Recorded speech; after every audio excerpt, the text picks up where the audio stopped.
Hello there. Welcome to History in Lowell. I'm Maritza Grooms, joining you from my living room.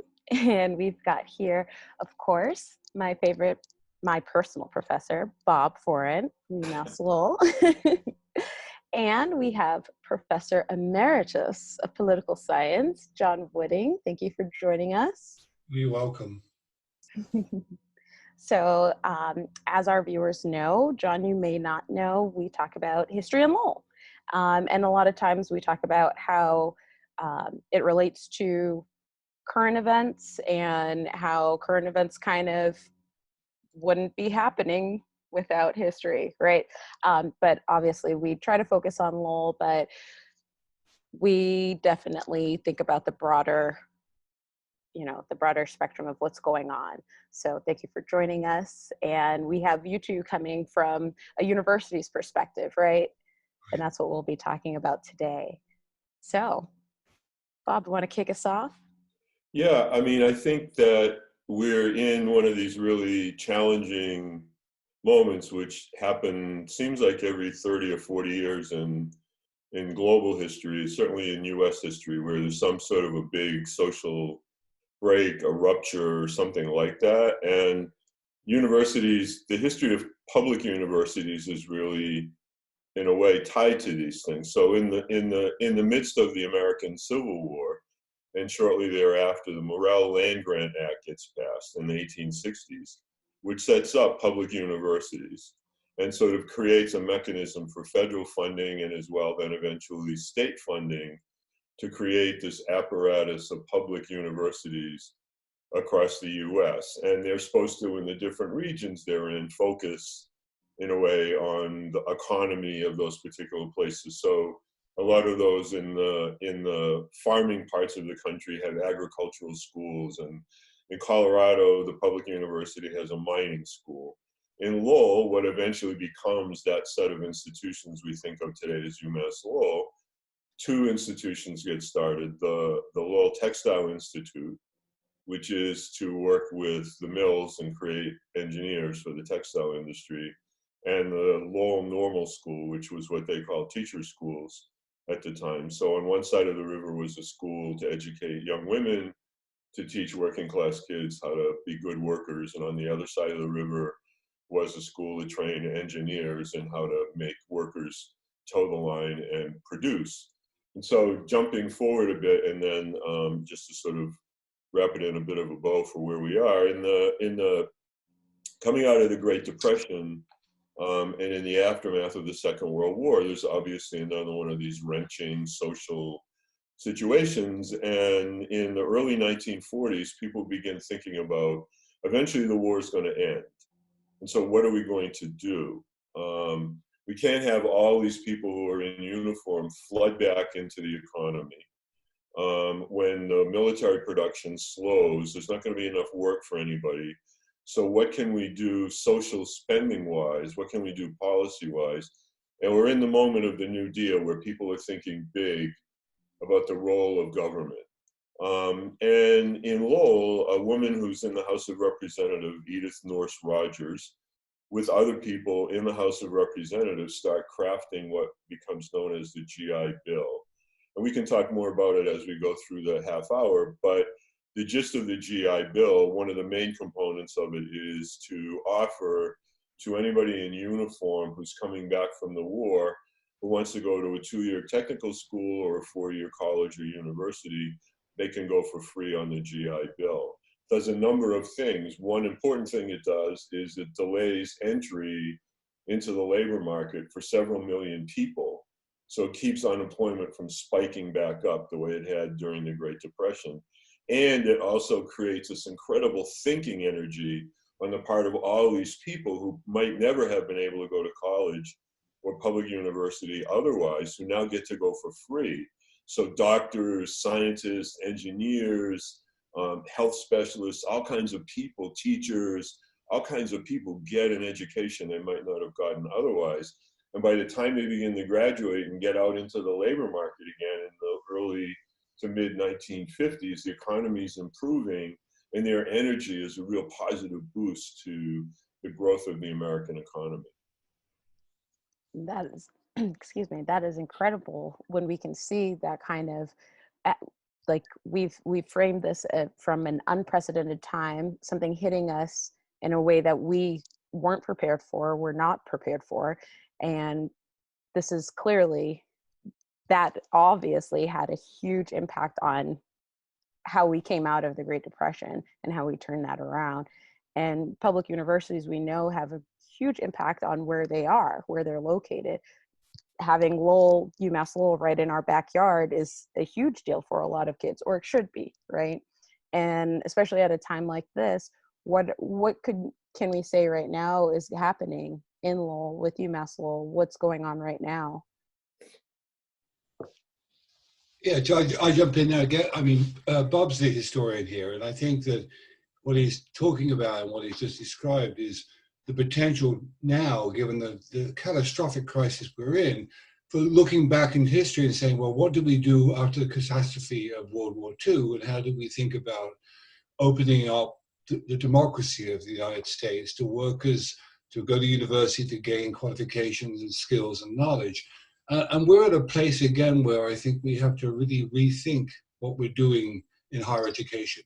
And as Bob pointed out, I mean, people don't seem to realize that most people in the United States are educated in public institutions. They're not educated at Harvard and Stanford and Yale and those kinds of places. And the current crisis, and I've been thinking about this a lot, seems to me be an opportunity, even though it's awful, for us to not just think about going back to normal, because normal wasn't so good, both in the university setting and, as we've seen, with our public health system, employment system, support system for those people, particularly minorities and the poor, who are being devastated by this epidemic. So, I'd like us to talk a little bit about, I'm sure Bob and I will, about, how do you reimagine the university rather than sort of trying to go back and squeeze back into starting up the university system, especially public universities, by going back to the old way, which probably won't work. In particular, it won't work because, as Bob has noted, and I think as we've all seen, public universities are suffering from, and have been suffering for the last 25 years or more, from a lack of support, particularly from, in Massachusetts, from the state legislature. The amount of support has declined in the last 25 years from about 62% of the budget down to about 22% of the budget. So there's a financial crisis that this has created, but there's a crisis in public higher education that gives us an opportunity to rethink how we do things and who we support to do that. And so I think that Bob and I want to have a conversation a bit about how that happened and what history tells us about that. Bob. Yeah, I mean, I do think that so if we take UMass Lowell, my employer, in the moment anyway, my employer, and think about what it could do in the particular moment. We don't have a textile industry in the region anymore the way we once did. So what people at the university could be thinking about is, what are the labor markets? What are the current sources of employment? What are the sources of employment out into the future? And what kind of thinking needs to be done to get to the leading edge of those particular fields, be they obviously in healthcare, health delivery, health and safety on the job, a big issue obviously right now, all those sorts of things, environmental cleanup. What we should not do, as John was saying, is try to force all the pegs back into the same holes. The other thing that I'm fearful of is that we, the university, attempt to balance the books by getting rid of lots and lots of the support staff. And so ironically, what will happen is the argument will be made, we can't afford all these employees. And so what will happen is the least paid, the people who are the most precarious in the economy, will be shoved out the door to add to the ranks of the unemployed. And that's not going to get us where we need to go either. Again, what I think the university has to figure out how to do is elongate the amount of time kids can be in school getting an education, but getting that paid for the same way it got paid for after the Second World War, so that the labor markets in Greater Lowell can begin to restore themselves. And then those students graduate out into the world. So this is one example, and then back to John. But I've been thinking about this a lot. One of my favorite groups of students to teach are nursing students who are always on task, always on point, always have their schedules fully made because they've got to get over to Lowell General and do their rotation, or to Lowell Community Health Center or Lawrence General or whatever. And they're just like this incredibly talented group of young people. We ought to say to anybody that wants to enter that field for the foreseeable future, if you want to be a nurse and you want to spend 3 to 5 years after you graduate plying your trade, your craft, your skill in Massachusetts, you can come to UMass Lowell free. That should be done with the stroke of a pen. And that seems to me to be a no-brainer. The other thing I would say is that for graduates of the last, let's say, 5 years, because I think it's difficult to figure out how far back you would go, but for the sake of discussion, 5 years, everybody that's graduating in the Commonwealth from a public university has their debt forgiven, because that then unleashes all that money that would be being used to pay interest and pay down the debt. Those folks will be able to spend it. And what the economy is going to need moving forward is money for people to spend, to go out to eat again, to go to small shops on Merrimack Street or Middle or Central Street and what have you. And absent that, there can't be a recovery. Right. I mean, one other thing, Bob, that you mentioned and we've talked about is how the university could really focus on sourcing the stuff it needs, everything from food for restaurants to paper to support services from the Lowell community to boost the local Lowell economy. And the second part of that, I think, could be, and this is more sort of about the academic environment, this is not a critique of UMass Lowell, it's a critique of academia in general, that students could be focused on doing work, not as going into civic engagement, which is a term that's used, or service learning, but both faculty and students could be deeply involved in solving what are now very important and critical problems for the community as part of their work. And that could lead you to reframing the curriculum as an interdisciplinary curriculum, because all engineers and science and physicists and mathematicians and sociologists are all needed to help a community thrive and develop, which is not a model that's typical in American universities. And as Bob was saying, I mean, universities are old, and they're kind of like monasteries, so they're really difficult to change. You know, they have this structure and hierarchy, these departments which are siloed and so forth. So this is, again, what I'm pushing is this moment of crisis is a moment for us to really rethink not only the economics of this, not only what we are training students for, and I resist the term training, because I don't think we're training students, we're educating students and developing critical thinking skills. And so not only are the things that Bob talked about, like forgiving the debt, which I think is critically important, I think that's true nationwide. I think university education and community colleges should be free, or maybe with a minor payment. I grew up in England. I went to university. It was all free. The government paid for it. They gave me a stipend. It was given to everybody who was below a certain level of income for a family. That changed how I was when I came out of university. I was much more willing I went and worked for Oxfam for free. You know, I went and did those things because I didn't have debt, right? So those pieces, really thinking about what we're teaching and why, and how the structure of the university needs to change, rather than what I think is a lot of universities are thinking about in September is how do we find a way to test every student and get them into a classroom and keep them socially distanced? This is simply not going to work. So you have to think of some other things to do. And then lastly, and I'll shut up, I think that the University of UMass Lowell has a campus. In the summertime, and particularly now, it's empty. This is a resource of buildings and space that should be made available to the community freely and accessibly. And vice versa, the university using the community's space and resources. This is something, and talent, that I think we have done some of, but could do so much more given this crisis. I think that you hit the nail on the head, John, calling it an opportunity. And I honestly, that's where me trying to be optimistic about any of this is, I keep calling it an opportunity for us to take a beat, right? And just kind of rethink our entire system, all of these outdated institutions that, as you've mentioned, it's going to be incredibly difficult and challenging to change, but I think that we really should be thinking about how can we change it and what that's going to look like instead of rushing back. And I can't even imagine what just a few months from now, especially with, things being reopened, and what is that going to look like? And what is even learning going to look like at that point? And is it really feasible to have students who I think particularly of my flock of seniors right now who are in crisis? A lot of them are from marginalized communities. A lot of them are low income backgrounds who really have no idea what their future is right now, and yeah, I think you said it best. This is an opportunity to really just not rush back to the normal, not rush back to the status quo, to really just take a moment and rethink this entire system. I think that UMass Lowell also historically has had a lot of involvement in the city's economy and how it has flourished over time. And there has been, maybe pros and cons to that.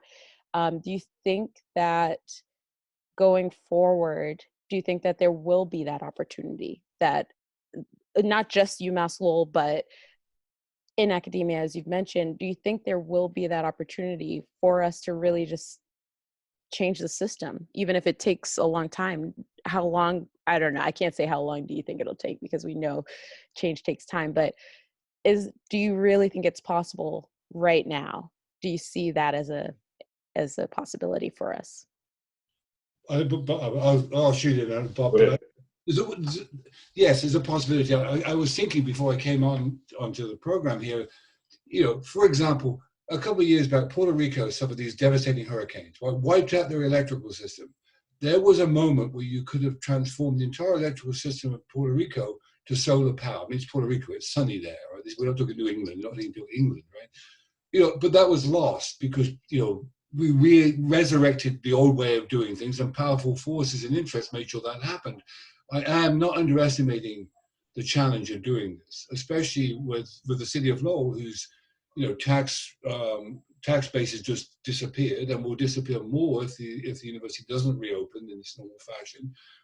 Restaurants and shops and stores are closing down across the country, across the world. Many of them may not reopen again. It's not just the pandemic, it's the economic consequences of this, which are not so dissimilar. This is why we need history to what Bob just described as what happened after World War II, and what of course happened in 1930-33 with the Great Depression. We're in that kind of moment. And we needed an FDR, Roosevelt and the New Deal, and we needed the GI Bill. We need, at the federal level, big ideas, but we also need big ideas, I think, in the local community to say, we can't go back to what was, because didn't work. And at the state level, what was disappointing was when Governor Baker appointed his group, his task force to think about reopening, there were no public educators in the group. There were no people representing labor unions that represent nurses, frontline healthcare workers, grocery store workers, hotel workers. And so all the people that people want to lionize as the heroes and heroines of the pandemic get shoved aside when it comes to thinking about how we reopen. And the same thing in a way could happen at the university, that what gets missed is the opportunity.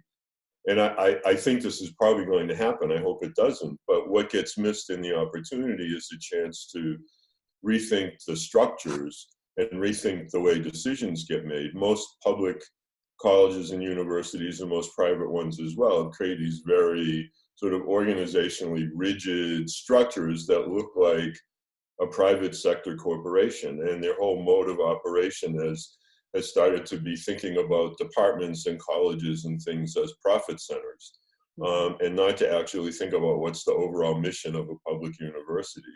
And I'm feeling the same, the university is going through the motions of saying they want to have a task force to talk about this or to talk about that, but at the same time, they're lopping off all the adjunct faculty and most of the part-time faculty and 50 or 60 of the maintenance and buildings and grounds workers and whatever. And so all that doesn't lead to one thinking people can sit down and really do that kind of a big rethink. You've already created an animosity. And I think the other problem that we have is in the 40s, when people started thinking about the GI Bill, the federal government had been on a roll where you had all these programs from the New Deal, the Works Progress Administration, Civilian Conservation Corps. You had this incredible rate of labor unionization. You had millions of new workers feeling their power in terms of social movement, labor,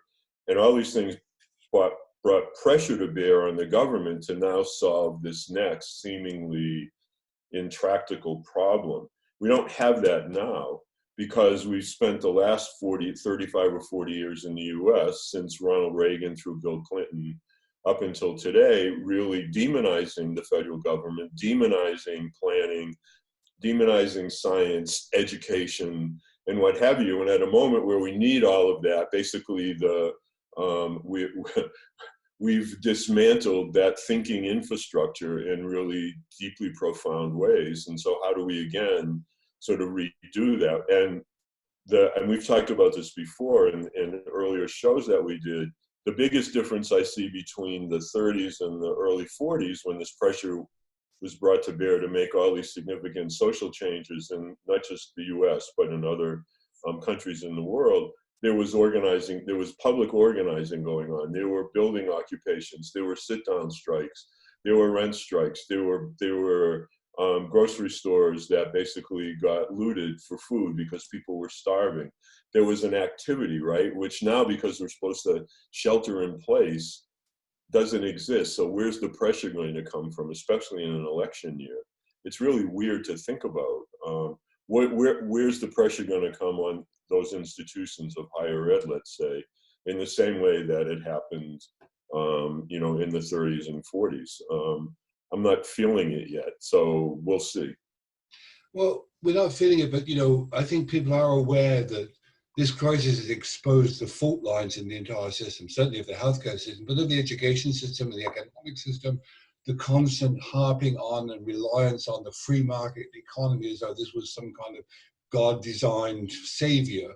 And as Bob said, I think that's certainly in the United States, but certainly almost everywhere, institutions have become a microcosm of that larger form, where we think of the university as a marketplace. That's not how I spent 30 years there. I'm sure it's not how Bob did either. We don't think of it as a place which is a market. We're not training workers to go out and work. We're educating people and getting them to think about the world in different kinds of ways. That's what I thought I was doing anyway for 30 years, one way or another. And there's a chance for this university to resist that. Even something as simple as listening to Bob talk, saying, well, we have this class system in the university of faculty, staff, and students. Well, in European countries, most universities refer to faculty and staff as simply the staff. There are two groups: there are students and the people who support them. And I think any faculty at the university would say this, I hope they would say this, that they can't do their job without the janitor or the maintenance worker or the person who provides the administrative help. And equally, those folks can't do their job without the faculty. So why not call us all one thing? That begins to break down the hierarchical structure, because the ultimate problem, as Bob again pointed out, is the lack of democracy in our decision-making capability. But what we are seeing, I think, through this crisis is, because the governing structures have failed, a lot of people are doing more and more mutual aid. They're helping each other. Mm-hmm. Lowell always had a long history of that. Bob and I both work in Lowell with the community and on many of the not-for-profits. That is, I think, a moment of opportunity. Well, why isn't that happening at the university? Why aren't students being encouraged to involve in that? Why are students not defining and describing and developing their own courses and demanding that? Why is there not more research and activity done in the community to promote the answers and responses to the challenges the world now faces, right? On top of making public education free, all of these things should be in a pot. Most of them, yes, are difficult and are not really easy to do, but a 5 or 10-year plan to say, the education system we had that we inherited from the 15th century, and one of my bugbears, for example, is, why do we have the calendar set up the way it is? Because most of our students are actually workers who are sometimes students, not the other way around. And I don't know about Bob or any other faculty member, but I don't usually have to wait till September so I can get my harvest in before I go to school, right? So blow up the calendar. Have 4-week intense courses, run them in the evenings, all summer long, all winter long, use the space, do things like that, revise the curriculum. This is, I think, the only way to respond to this crisis. Simply putting people back in the classroom so they get sick is not the way to go, it seems to me. Indeed, indeed. And I don't know if anybody could tell, but these two are definitely friends. You guys are, I think when we are having these conversations, they're very, yeah, definitely. They're very sobering, right? Because, and especially for you two, I've only been studying history for a short time, and I've only been studying this system that we're a part of and the social systems that we're a part of for, I would say, maybe 5 to 10 years. But in a serious way, the last 2 to 3, right? Because that's how long we've been doing this show, maybe a little longer than that. But every time we're having these conversations, whether it's here in this forum or I'm talking about it with other people, it's always so sobering to think of where we are now and how much really needs to change. And this is our moment, right? And I think that's the hope, because I always like to end with some hope. This is the moment. This is the opportunity. And that's the key word from this episode, opportunity. If we just sit down and have a chat, let's just rethink this entire thing.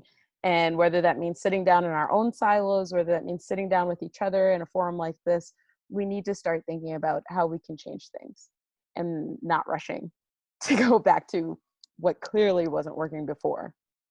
Right. The people that talk about returning to normal, normal wasn't working, folks. Right. No. Normal definitely was not working. And what I said, I want to be clear, I'm not criticizing the university or the administration or faculty or students. I mean, this is a difficult time. I've no doubt about it. I've been a university administrator. It's really hard when you've got a low budget, a fixed budget, to do all these things and you're facing a crisis as large as this one. I get that. What I will say is that I think people should have the boldness and the heart to go, all right, let's try and think outside the box a little bit more. Let's try and figure out, and let's go and talk to people who know more than we do probably. And they're the people who clean the classrooms or give us food, or faculty. I think the two things that Bob and I push is you need government to provide free higher education, you need to forgive the loan, and you need to include people in the decision-making process, because that's where the creativity comes from. Yes, indeed. Well said. And with that has been History in Lowell. Thank you so much, John, for coming on. Thank you, Bob. And thank you all for tuning in. I hope that we learned something today. I did. Until next time. All right, thank you. Okay.